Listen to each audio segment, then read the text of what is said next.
আসসালামু আলাইকুম সবাইকে। মা ছেলে বাড়িতে পুরো একা। সকালবেলা বাবু ঘুমিয়েছিল, তখন আমি ভাবলাম সব কাপড় চোপড়গুলো এখনই ধুয়ে ফেলি, কারণ ও উঠলে আমি আর কাপড় চোপড় ধুতে পারবো না। তাই আমি কাপড় চোপড়গুলো ধুয়ে ছাদে নিয়ে আসলাম। যেদিন বরিশাল গিয়েছিলাম সেদিন তো ধুতে পারিনি, তাই অনেকগুলো জামা কাপড় জমে গিয়েছিল। জামা কাপড়গুলো শুকাতেই বেশি দেরি লাগবে না। আজকে ছাদে অনেক রোদ ছিল। ছাদ থেকে এসে আমি সকালের খাবারটা খেয়ে নিলাম।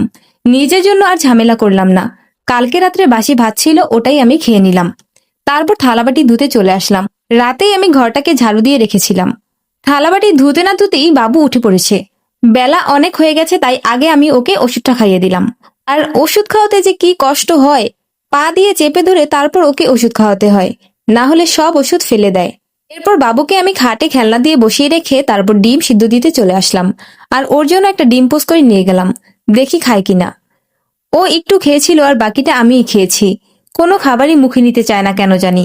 কিন্তু খাবার দেখলে এমন করে মনে হয় জীবনও খাবার খায় না। এটা মনে হয় প্রতিটা বাচ্চারই একটা অভ্যাস। ইন্ডাকশনে ভাত রান্না করার জন্য বসিয়ে দিলাম। ডিমটা সিদ্ধ হয়ে গেছে, আমি ডিমটা ছুলে নিচ্ছিলাম আর বাবু ওদিকে আমার পা ধরে টানাটানি করছিল। এবার ওকে আমি নিচে বসিয়ে নিয়েছিলাম, কারণ খাট থেকে ও পড়ে যেতে পারে তাই। আর যদি একবার নিচে নামানো যায় কি যে খুশি হয়, এদিকে ওদিকে শুধু দৌড়াদৌড়ি করে। পেঁয়াজ, রসুন, কাঁচামরিচ এগুলো সব কেটে নিলাম। আর ভাজি করার জন্য 2টা মূলা আর 2টা আলু নিয়ে নিলাম।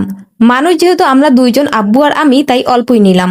ইন্ডাকশন আর গ্যাসের চুলা 2টাই অন করলাম, কারণ বাবু জেগে আছে, তাড়াতাড়ি আমার রান্না শেষ করতে হবে।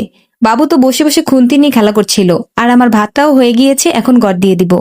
এর মধ্যে বাবু আবারও ঘুমের জন্য কান্নাকাটি শুরু করলো। ওকে ঘুম পাড়িয়ে তারপর আমি বাকি রান্নাগুলো করতে চলে আসলাম। ভাজি দিলাম এক চুলায়, আরেক চুলায় ছিল ডিম। বাবুকে নিচে ছেড়ে দিয়ে যেমনই কাজ করেছি, ও পুরো ঘর লন্ডভন্ড করেছে। একটা জিনিসও ঠিক জায়গায় নেই। ঘরটাকে পুরো ওলট পালট করে ফেলে। আমি তো রিল্যাক্সে এখন রান্না বান্না করছিলাম, ও তো ঘুমিয়ে গিয়েছে। 10 মিনিট যেতে না যেতেই বাবু আবারও উঠে বসে আছে। আবার ওকে কোলে নিয়ে আসলাম। এর মধ্যেই আমার ডিম আর ডাল হচ্ছিল।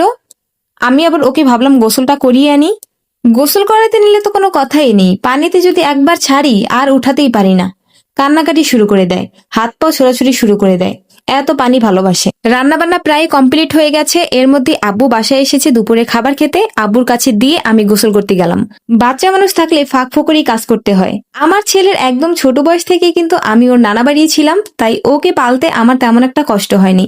কিন্তু যারা সংসার সামলায়, আবার বাচ্চা সামলায়, লেখাপড়া সামলায়, তাদের জীবন তো একেবারে নাজেহাল অবস্থা। আমার আম্মু তো অনেক টেনশনে ছিল আমাকে নিয়ে, কি করি আমি বাবুকে নিয়ে একা একা বাড়িতে। কিন্তু আলহামদুলিল্লাহ, আমার বাবু তেমন একটা কান্নাকাটি করে না। ও শুধু সারাদিন খেলবে, ওষুধ খাওয়ানোর সময় আর ঘুমের সময় একটু কান্নাকাটি করে, এছাড়া একদম শান্তশিষ্টভাবে খেলা করে। শুধু ও যা চায়, যেমনে চায় তেমন একটু থাকতে দিলেই হবে। পেটে খিদা নিয়েও খেলা করে। আশা করছি আমার আর আমার ছানাপোনার ভিডিও আপনাদের সবারই অনেক ভালো লাগে। আর ভালো লাগলে অবশ্যই আমার ভিডিওতে একটা লাইক দিবেন। সবাই ভালো থাকবেন, সুস্থ থাকবেন। আল্লাহ হাফেজ।